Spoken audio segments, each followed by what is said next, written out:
Сейчас коротко я тебе покажу, как нужно выдать на печать уже, как дать команду. Ученик Назранской школы Ибрагим Хашиев осваивает азы 3D-моделирования. Простыми словами, создает трехмерную модель объекта. В свои 15 лет Ибрагим умеет как минимум правильно подключить различные провода на электроприборах. Увлекаться техникой молодой человек начал еще в раннем детстве. Правда, возможности были не те, что сейчас. С детства увлекался этим Arduino, мне это всегда нравилось, и я видел, как это работает у друзей. Друзья этим занимаются. Они тоже делали и машины, там, всякие такие конструкции, которые управляются через программирование, пишут программу и это делают. Можно сказать, они меня сподвигнули на это, мне это очень понравилось. И этот центр мне помог очень сильно. Я сначала пытался сделать это дома, но у меня не было возможности, там, аппаратуры и все это. А тут целые наборы. Всего в центре реновации, кроме Ибрагима, еще около 80 детей. В 4 кружках они учатся 3D-моделированию, робототехнике, авиамоделированию, электронике. Возможности центра обучить в год до 300 детей этим техническим навыкам. Около 300 детей в год смогут обучиться здесь, на базе Центра инновационным технологиям. Дети из районов республики уже осваивают азы 3D-моделирования и робототехники. Например, вот этот робот сделан здесь же, на базе Центра. Он вполне рабочий. Робота с 6 двигателями собрал тот же Ибрагим, правда, вместе со своим педагогом. На нем даже установили видеокамеру с возможностью онлайн-передачи картинки на миниатюрный телевизор, который, кстати, тоже сделали ученики центра.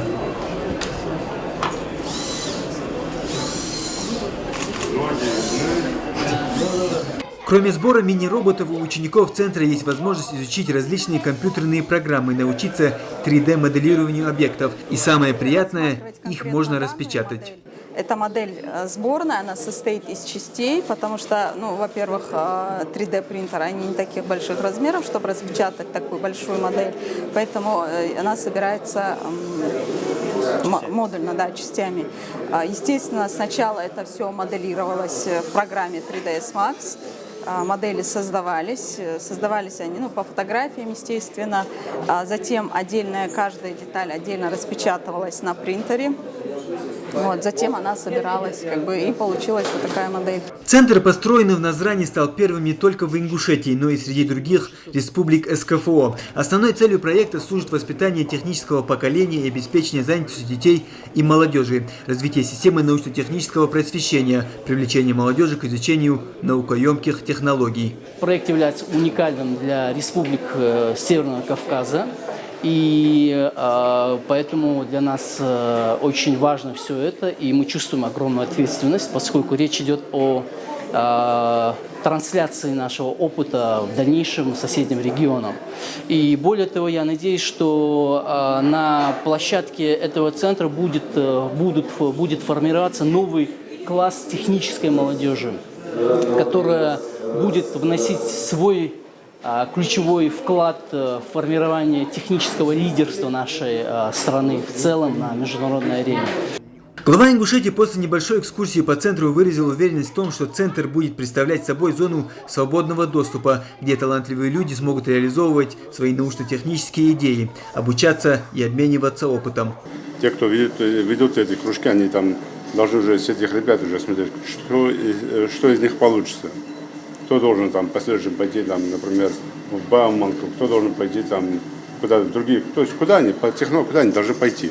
Что у них в голове, как они. Это как тренер в спорте, да? Кто из них станет чемпионом? Всех там не сможем там сопровождать. Поэтому здесь уже родителям в голову надо вкладывать, что ему надо туда. И здесь власть, министерство образования, других, должна быть, это штучный товар будет. Не знаю, что там год там 150 человек пойдут там в Бауманку. Нет, конечно, это может быть 1, 2, 3 человека. Но это штучный товар. И их надо сопровождать, им надо помогать, их надо выдвигать. Поэтому, конечно, все будет зависеть от руководителей центра и как они эти предложения будут выдвигать. И от Министерства образования, от родителей бесспорно. Почему? Потому что может быть там хороший голова техника, а отец хочет, чтобы он был милиционером или хочет, чтобы был юристом. Там, или... Тут же тоже надо стереотипы менять у родителей. Поэтому комплексно надо работать, подходить, сопровождать власть должна их ребят, конечно, когда они выйдут на тот уровень, где им надо выходить уже на высшее образование. Юнусбек Евкуру отметил, что кто-то из учеников центра, возможно, в будущем станет известным изобретателем, но первым из них должен стать наш герой Ибрагим. Его роботу уже нашли хорошее применение. Его предложили использовать для разминирования взрывных устройств. С его помощью, утверждают разработчики, можно спасти не одну человеческую жизнь. Муслим Ганиев, Ахмед Парчиев, Юсуп Ханиев. Новости 24.